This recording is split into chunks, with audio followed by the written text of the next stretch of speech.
There's research that shows that up to maybe 60% of new managers fail within the first 24 months of being in a new role. The same skills that have served you in the past don't serve you in the new role necessarily. So being expert in what you do doesn't necessarily mean being a good leader. It doesn't necessarily mean being able to influence other people, to know how to listen, to coach them. If I delegate, it might affect the work quality and the work experience and everything. Do you see leaders struggle in giving feedback? The main reason why these things happen is because the feedback would come as an attack to the person. They would perceive it as an attack. Or sometimes the feedback is not effective because it gets so much blurred, delivered in a very soft manner that the other person wouldn't even perceive it as a feedback. I do what we call, for example, thinkification. This is very important because now you separate yourself from your thoughts because you are not your thoughts. You become an observer of your thoughts. When it comes to communication as a leader, it's a totally different story. Instead of talking too much, I would be trying to listen more. So normally the ratio should be something between 70 to 30%, but the other way around.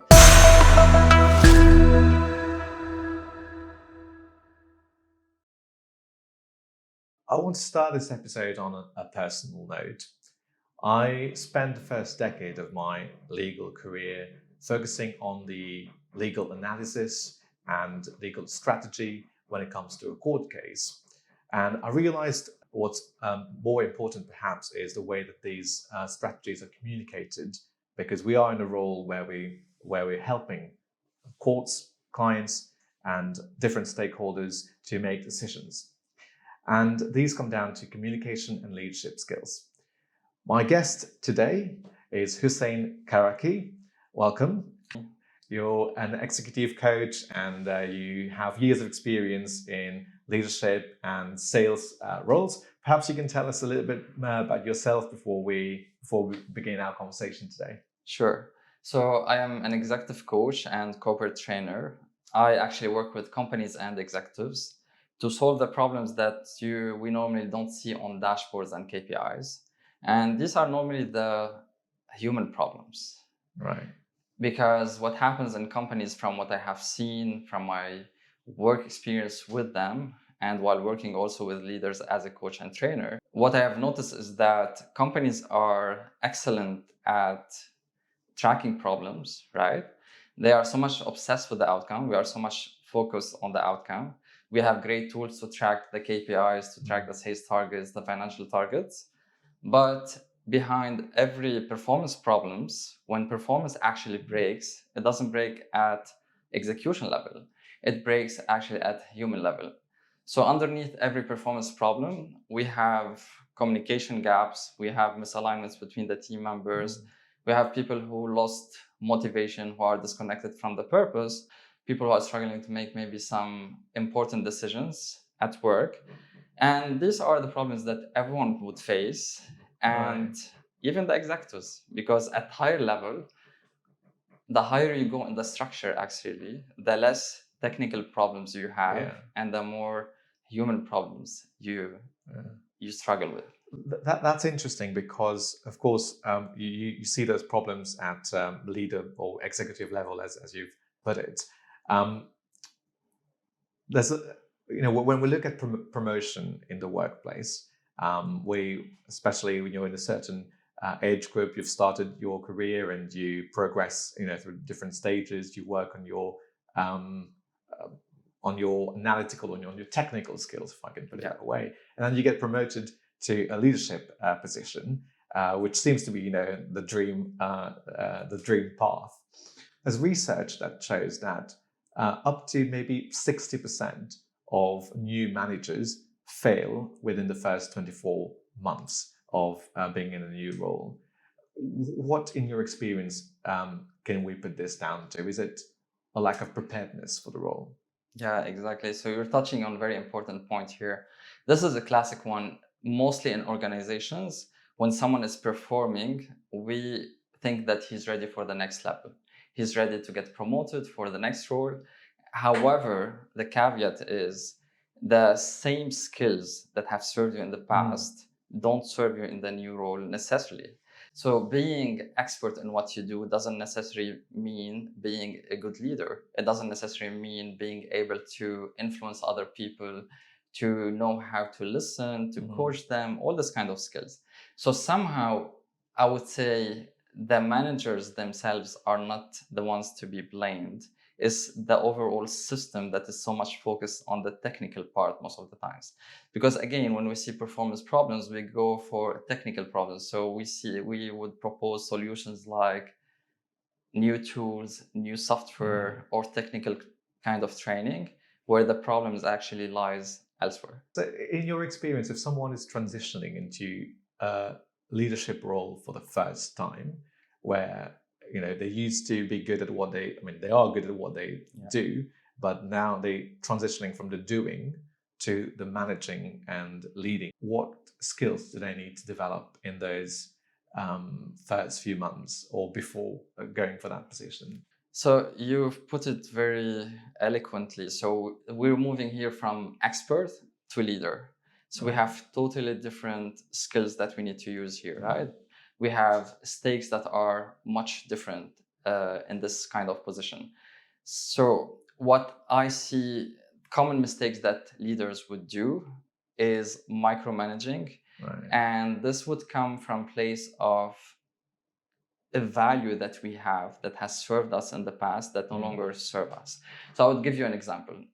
Most leaders who get promoted are somehow were somehow known to be responsible. So Right. responsibility is one of my core values as a person. I was taking responsibility. I was stepping in. I was solving every problem, and this actually accounted for who I am, and this actually has led to me being promoted. However, when I need to lead other people, now I'm leading a team. I am in a new role. Responsibility should mean something else, because if I continue doing what I used to do, then I would take everyone else's job. Then people would feel sidelined. Then actually I would be feeding dependency, because every time there is a problem that I would step in, people would feel sidelined, and indirectly I'm feeding dependency. The accountability would go down. And so I'm not saying that we need to change the value. I'm saying that we need to change the behavior that is driven from the value. So responsibility as a leader now would totally mean different thing, because now responsibility should mean for me, instead of taking over work, I need actually to create the space for others to lead. I need to create the space for others to change. I need to empower them to take certain decisions. Totally different reframing. And would you be able to share how is that done in practice? Does that come from the structure, the corporate structure, or does that come from the individual who's looking at stepping into a leadership role? I would say that it normally comes from both. So we have the culture at a certain level that would affect also, would have an impact on how we behave, but it's very much personal thing. And it's very tricky, I would say. So one of the advices that I would give the leader, right? We have this common thought when we are leaders that everything would fall apart if we are not here, right? And I try actually to test this kind of belief, because it's almost a misconception. So I would ask the leaders to take a day off. Like, something unconventional advice is to disappear intentionally. So take a few days off, go on vacation, switch off your phone, let everyone knows that you're not accessible, and see how things would go. And when they come back, normally they would be surprised in a positive manner. They would say that actually things didn't turn to be that bad. It turned even much better than I have expected. And people have taken responsibility. People were talking to each other and trying to collaborate to take certain decisions at many levels, which have not been the case in the past. Because in the past, everything was centralized. Everyone would come to me, and then I would also talk to the other department. So people are not even talking to each other. So somehow the conclusion that they get is that I was not actually holding things together. Maybe I was holding things back. That's, I think what you're referring to is building trust, which is essential in communication and leadership. I think, you know, I can relate to what you're saying in terms of delegating, but delegating because you trust the people Exactly. that you are delegating to. There's always an element of risk that you're taking as well, because Sure. people are not necessarily going to do things in the exact same way as you do, but you have to trust that, Yeah. you know, they do it in their own way, but that's not a problem. Um, what I wonder whether, in your experience, you've seen the barriers to that trust in Mm. leaders' mindsets. Yeah, I would say delegation is a tricky topic because many leaders would like to have things in control, right? And we find it very difficult to delegate to someone else. And we keep on repeating a story in our head that I'm the only one who can do it. I'm the only one who can do it perfectly somehow. So if I delegate, it might affect the work quality and the work experience and everything. And my advice often is to I would say to these people, even if it's 60 to 70% success rate in the Yeah. beginning when you delegate, it's already a success. Yeah. Because the next time the person would get better, he would feel empowered and he would learn by experience. And would also try to remind them that for you to get into your role now, you have been delegated at certain point of time certain tasks. You have been given this opportunity, and if you didn't have this opportunity from your manager in the past, you wouldn't be in this role right now. Yeah. So somehow there is also a perception. We try to reframe the beliefs and the perception, because the way we are treating reality now is a bit selfish when we don't delegate. Yeah. I think when it comes to delegation, you also have to be careful in terms of how you give the instructions to be clear enough, but also to give leeway to the person, you know, give some space to the person to do things in a certain way that they're more comfortable with. I wonder whether you have any advice or practical tips to give to someone who struggles with delegating, or how would you communicate with someone you're delegating certain tasks to? Yeah, like the main reason why delegation would fail is it starts with what you were mentioning, clarifying expectations. So many times the delegation would fail because it's not really clear since the beginning what do we expect from each other. Right. So it starts really with clarifying expectations, lay out the outcome. What's the outcome that I need to have? How would we measure the success together? Right? This is the first step. And then it doesn't end here. So if it's a long-term or mid-term project, it's very essential to ask the other person also, how can I help you? Right? Right. What kind of support do you need? And then we don't leave it there. We need also to have check-ins, because if we have long-term deadline, things can easily go off the track. Yeah. And the other person can have other projects that would come in and would take their priorities, right? So it's very important also to have regular check-ins, because the regular check-ins not only keep things on track, it gives support to the other person while doing the job. Would you be able to share what are the common communication mistakes that you see in leaders, and perhaps less experienced leaders, for that matter? I don't know if you make a difference between less experience and more experience. I suppose you adapt and you learn with experience, but what are the common mistakes that you see when it comes to communication? Yeah, tough question. So, of course, from what I see and observe with leaders, let's go to the beginning a little bit. Let's take a step of, like, we take a holistic view, right? If we zoom out a little bit, when we look at leaders, we think of these leaders as very successful, very power. They have the power, they have the authority, they have the titles. And when we look at all these things, we try actually to generalize in a sense that we think they are successful at everything in every area of their life, which is not necessarily true, of course, because they are still a human, right? And I would say with the higher you go in the ladder, the more power you have, the more distorted the perception of reality you get. And I would explain why. Because with power, the power itself creates distance between you and other people. naturally, right? So what you get is a distorted version of reality. So people would stop giving their opinions and will start giving you what you need to hear, right? So this is one of the things. And when we are also leaders, we stop leaders, actually, the higher you go, the less genuine feedback you get also. So the less feedback you get and the less genuine feedback you get. So it gets very complicated.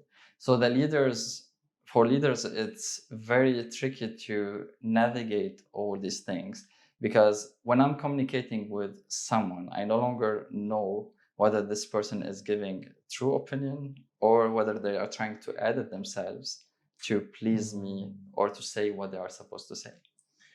So the difficulty that you see often in leaders is that when they hear something from someone else, they don't know the authenticity of that person's view or of what that person is saying, because it could be saying to please them or out of fear. How do you bridge that gap between what a person is saying and what you understand? Yeah, it's a great question. The idea is that people are not saying necessarily what they are supposed to say because you have what you call the authority bias, right? You are an authority figure, and somehow I try to edit what I say and I try to adapt to the authority figure. I'm pleasing you. How do I make people comfortable to speak honestly? Because of course the basis of a meaningful conversation is when two people are speaking their minds, because otherwise you're telling me something that you're not really thinking, and I'm addressing that instead of addressing what your real issue is. So how can a leader make it comfortable for the other person we use this term of psychological safety, but how do we make it psychologically safe for the other person to be open in the conversation without fearing, whether it's fearing criticism or anything else?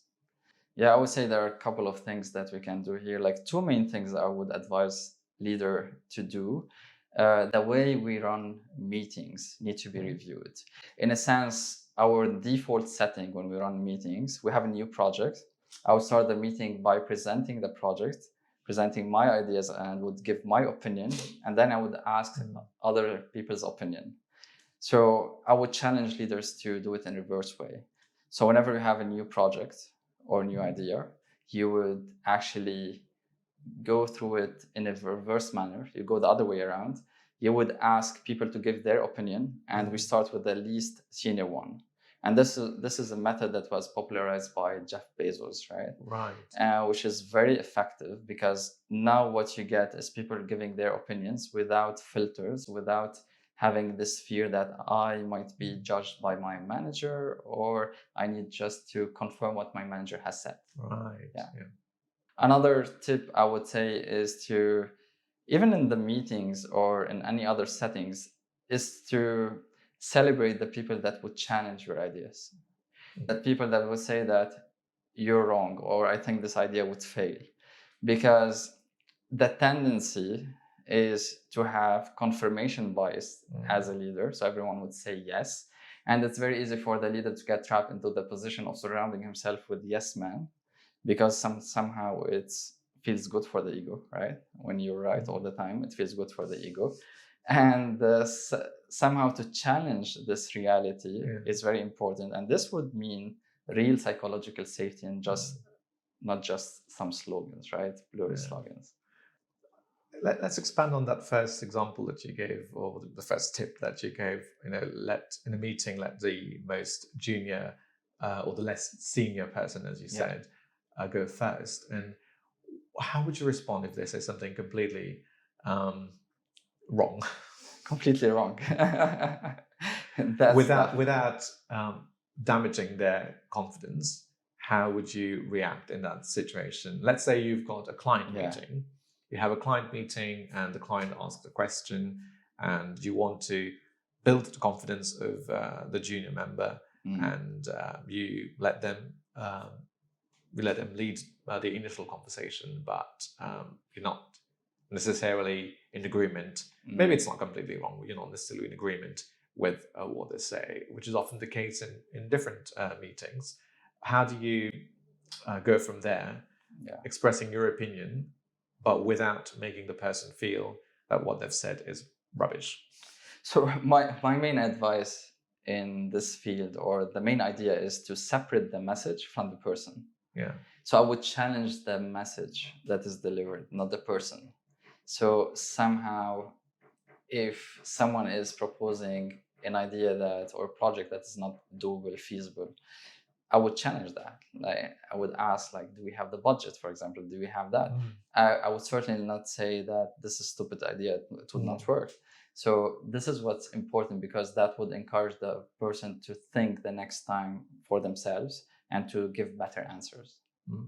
And would you after that meeting address it with the person, or would you let the person reflect on it? Actually, it depends on the hierarchy and the level.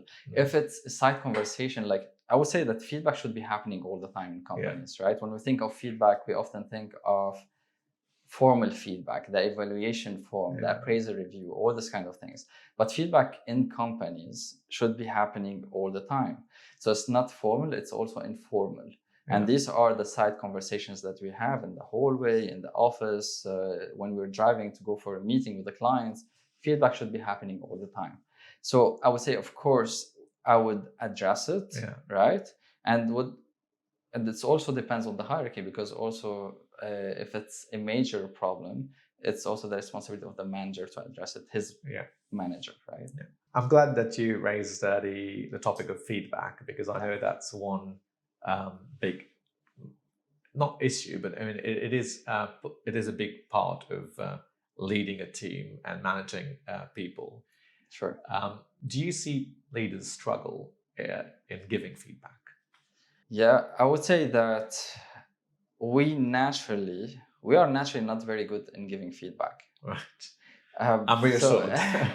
Yeah, we're naturally not very good at giving feedback or at receiving feedback. So we try to avoid it at any cost. And the main reason why it happens is because feedback conversation would trigger what we call the flight or fight response. Right. So this is why sometimes in certain meetings, when you are giving feedback to someone, you would see the other person either get very defensive, offensive, they make a reaction, or they completely disconnect. So they start distracting themselves, they look at the ceiling, right? And this is the flight response. So somehow it's a skill, like any other skill. It can be developed with practice. And the main reason why these things happen is because the feedback would come as an attack to the person. They would perceive it as an attack. Or sometimes the feedback is not effective because it gets so much blurred. So I deliver it in a very soft manner that the other person wouldn't even perceive it as a feedback. So this is why actually the feedback conversations go wrong. And what would be, I mean, I wonder if you can give some advice on how to deliver feedback. What I see very often, and I mean, I'll be open, this is kind of my case as well. I see some work come in a rush to correct it and send it out to the client. I don't have time to give the feedback immediately, or sometimes I do, but it will take me more time than actually correcting it myself. And then by the time the feedback goes out, I've lost, I've kind of lost my thought on what the feedback should have been. That's one thing, but also the feedback is a lot softened because by that time, whatever had to be corrected has already been done. It's a very good point, because this is what often happens. We try to delay the feedback conversations, right? And the advice is feedback conversation should happen within maximum 2 weeks time frame after the event has happened, right? Still a long time, I would think, because within 2 weeks. So I mean, ideally, it's 24, 48 hours. 2 weeks is the maximum, right? Ideally, 24, 48 hours. And I would say that we should not give feedback let's say that we're having a meeting with a client and the meeting went wrong. It went bad. We lost the deal with the client, right? And somehow I'm angry at you, right? Because of what happened in the meeting. So it would be a very bad advice to give feedback, a very bad decision to give feedback right after the meeting. Right. Because now I'm already triggered, right? Yeah. I already have these dark emotions. So the advice here is to go back to your office, let these emotions settle, Right. and then go back to this conversation, right? So Right. this is why sometimes also delaying feedback is important, but not delay it too much. When it comes to giving feedback, do you think there's a preferred approach here? Does it have to be in person, in a meeting? Can it be by message? I mean, I think there's a balance to be struck between something between too formal and having a sit down meeting, or on the other hand, something at the other end being too casual. Yeah, I would say that the best kind of feedback that you can give is always in person. I would say that Zoom call or other platforms, online platform, wouldn't really replace the human interaction. Right. It's very important because when you are with the other person, you would notice many other things. You would see the body language, how they feel. You would sense how they feel about that conversation, which is something that it would create a gap if it happens just online. Yeah. We've been talking about communication mistakes that you see often in leaders. I think we've touched on psychological safety, creating that environment for people to be honest with their views, safe to speak. We've been talking about feedback. Is there any other common mistake or challenge that you find in terms of communication skills with leaders? Yeah, probably I would say that there's something that we call the CEO disease. The good news is that CEO disease doesn't kill the leader, right? Which was your post on LinkedIn. Yeah, but it can kill your business. So it's not an actual disease, but it actually can kill your business. So we were referring to this earlier in our conversation. When you have this power, you can easily get distorted version of reality. And when you have a combination of your power, title, and your ego, and everyone saying yes to you, the confirmation bias, it would create what we call the overconfidence bias. So somehow, not only we make mistakes, we make confident mistakes. So, and this would lead to some common mishaps in communication. We seem very overconfident in our decisions when we communicate them, that we no longer want anyone to challenge them, right? Because we say we've done it in the past, it worked, and we have the evidence, we have the proof. I would not hear anyone's opinion. This is only my opinion, right? Yeah. And how do you address that then? Does it go back to psychological safety? I would say that it starts really with self-awareness. Right. I would say it's also starts with, we all have our ego, right? And the problem is that our ego is often built on being right, or sounding smart, or something like I want to impress others, right? And this kind of ego would lead to many traps, right? So I would say instead of building my identity around being right or impressing other people and all this kind of things that are fragile, because what would happen if someone calls that what you're doing is wrong and your ego is built around being right? Absolutely. You would take it personally, right? You would make a reaction. So my exercise that we do during the coaching sessions is to try to reframe that ego and rebuild it around something anti-fragile. That anti-fragile in the sense that the more you hit that thing, the more it adapts and the more it becomes resilient. So anti-fragile identity that I can think of, or the best anti-fragile identity that I can think of, is to adopt this identity of being a learner, continuous learning. in the sense that I want to improve and I want to help others improve and I want to learn. I'm curious about other people. And this kind of identity is anti-fragile, right? So it really starts with self-awareness.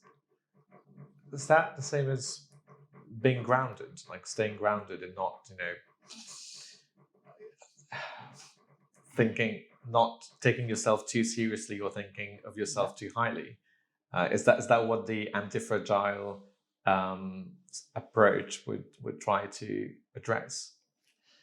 I would say it's kind of related because you can actually look successful, you can appear confident, but it doesn't necessarily mean that you are actually confident or you're actually successful. Somehow we borrow this confidence, right? And this is why in the leadership approach or the executive coaching approach, what we do is we have 3 layers of leadership. We have what we call self-leadership, and we have leading and influencing others. And then we have another layer, which is leading the day and the business decisions, right? But at the core of these layers is self-leadership. So how do I see myself? Do I have self-awareness? Am I aware of, or do I try to uncover my blind spots, right? Because this is an astonishing idea that other people around me, they have information about me that are not even accessible to me, right? There are many things that I don't know about myself. So I need to admit it, and somehow you need to be humble and you need the humility to do it, right? I mean, it's interesting. I find it quite interesting, and I'm open to you talking more about it. I'll tell you why. I think you said that it's important to you don't know what other people are thinking about you, and I think there's a balance between being self-aware and being obsessed with too what conscious of what other people are talking about. Outside of that, how do you do that self-assessment exercise apart from sitting down with a coach? Yeah, I would say it's we are all work in progress somehow, right? So it's a continuous learning and it's continuous investigation that we need to do, and there are many ways to do that. I believe there's a powerful quote that really struck me. I keep in mind is that maybe I'm butchering the quote, but it says something like this: all humanity problems, all man's problems can be solved if he manages to sit with himself 30 minutes a day, right? So we try to avoid sitting with ourselves because we try to avoid having this uncomfortable conversations.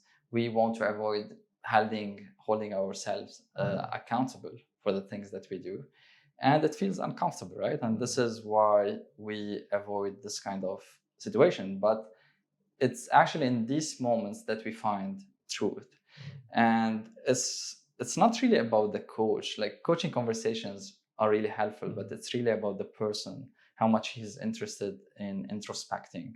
So doing meditation, I'm not good at meditation, I'm not a guru, right? But I sit silently with myself, right, every morning, and this is my way of doing meditation, right? I don't focus on the breath, I'm not good at it. Journaling, externalizing your thoughts. I do what we call, for example, thinkitation, in the sense that you write everything that comes out of your mind without even thinking, right? You just let it out, and then you look at these sentences, these ideas. Sometimes they don't make any sense, but it's very important because now you separate yourself from your thoughts, because you are not your thoughts. You become an observer of your thoughts, and you will discover so many things. We do in the coaching also what we call sentence completion exercise, in the sense that I start a sentence and you would complete it dot dot dot. For example, when if someone challenges my authority, or I'm afraid to, if I fail, then you would complete the sentence, right? Then if the answer is I am a complete failure, right? This is something personal. If the answer is that I would learn from mistake, it's a completely different perspective, right? So this would actually uncover many of the things that are lying in our subconscious mind. And that, I suppose, brings clarity of thought and communication? Yeah, probably. Because by the age of 30, 35, 95% of who we are a collection actually of habits and thoughts, beliefs that we are not even aware of or not aware of their consequences. So what we do is we try to audit what we do every day, the way we think and the way we act. Because if we change the way we think and the way we act, it would definitely change the outcome. If we move on to habits, because you mentioned habits, and if someone is starting in a leadership role or struggling, what advice would you give in terms of what habits they can start to develop? And I know there's a range of things that you can do, but if we're just starting to let's look at the basics. What do you think are the basic habits to develop in order to fine-tune our clarity of thought and communication skills? Yeah, I would say it's a very important topic, and it might be surprising or unconventional, but it's not only about what you do at work. The daily habits will start actually with what you do before showing up at work. So what we do in the morning, the way you start your day, and what you do in the evening. This is the basic. So the way you start your day would actually determine how you live it. Right. This is the first part, right? So I actually try to encourage people to have slow mornings, in the sense like take your time, make sure that you have time to sit with yourself, as we mentioned, make sure that you have time to journal, eat healthy breakfast in the beginning. And because what's the other way around? You wake up late, you hit the snooze button 10 times, right? And you rush into the bathroom, and then you are stuck in the traffic, and the whole day is ruined. You're already set for firefighting, right? This is very important, like how you start the day. And there's also how you end the day. Same. It's very important to have like a daily routine, how to end the day, in a sense that I prepare myself to have good night's sleep, because the quality of your sleep also would determine how you show up the next day, right? So I would advise people like what I personally do actually. Let's say I sleep at 10 p.m. Right? This is my range. I would, before going like 1 hour before, I would stop looking at the screens. This is number one, right? Instead of reading on the screen, I would read a physical book if I need to read, because that would wind down the brain. The evening, I would, for example, prepare the most important things for the next day. What are the most important tasks that I need to tackle the next day, right? So at least I have a clarity for the next day. The lights, for example, even to dim the lights in the house are very important to set the mood, that now you are sending signals to your brain that you're about to sleep. This kind of habits. Interesting. I think that I guess there's different ways for different people to develop those habits, and according to their own circumstances, because of course everyone's situation is different. I can think of my own. I mean, hearing you talk about a quiet morning, I mean, that's a dream, but I've got 2 very young kids, and that doesn't happen very easily. What I have developed has been a habit of separating things. So I know that if I'm with the kids in the morning, there's no chance of quiet meditation. That they're still very young. But once I've dropped them off at school, like I've got a 45-minute commute to Portway, that's kind of like my personal space, because you can't do anything else than sit in traffic, but be with your thoughts. And the same when I get back home, I know that I have to almost like close the door to work when I'm home, be with the kids for a couple of hours before they're in bed. And that personal time can only happen after a while. And I say that because I think it's very important, because there was a time when I was back home and thinking about work, and then also have the kids around, and it just doesn't work to have your brain in 2 different places for clarity, because that's when the tension arises, and and you don't know how to settle it because you're thinking your brain is somewhere else than than where you actually are. So I think hopefully people find their own habits to have their own me time and quietness and stillness in their personal circumstances. It doesn't have to be perfect. Like there is no perfect day, I would say. Yeah, of because course, even yeah. if you plan it, it would never be 100% successful. So, but the most important thing is to have at least a plan, to have a structure for your day. At least I know my optimal day would look like this. And if it's 50%, if I have 50% success rate, that's already, let's say, my benchmark in the beginning, right? Maybe I try to stick to that plan. It worked 50%. Then the next week I would try to hit 60%. Maybe it's 61, and it's still a win. Hussein, I think I've got one final question for you. If someone is listening and they are thinking of going into a leadership role, or they've just started a management role, confident in the business and technical skills that they have, but perhaps not so confident in managing and communicating with people, what advice would you give them, perhaps in terms of what habits they can start to develop? I would say that when you are expert in what you do, we have always this tendency to act on what we do very quickly and to take over the work. Now, when it comes to communication as a leader, it's a totally different story.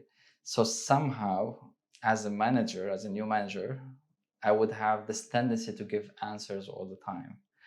So I need to refrain from that, myself from doing it. And the good habit would be to develop this routine or this habit to ask more questions, right?